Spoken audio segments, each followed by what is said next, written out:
ముఖ్యంగా రాయచోటి మున్సిపాలిటీ పరిధిలో గత 5 సంవత్సరాల్లో అక్రమంగా కొత్తగా వెలిసిన లేఅవుట్లయితేనే అక్రమ కట్టడాలపై ప్రభుత్వం చర్యలు తీసుకుంటామని ముందే గత పాలక మండలి మున్సిపల్ మీటింగ్లో చెప్పడం జరిగింది. దాని ప్రకారంగానే ఈరోజు సంబంధిత ఎంఆర్ఓ అయితేనే మున్సిపల్ కమిషనర్తో నేను ఇక్కడ విజిట్ చేయడం జరిగింది.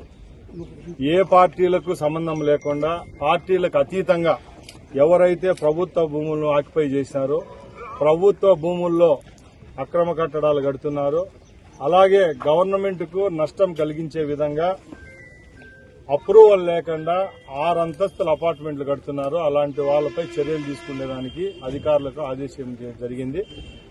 ఇది ఏ పార్టీ వాళ్లపై కక్ష సాధింపు కాదు. మీ అందరికి కూడా మేము ఒకటే చెప్తున్నాం,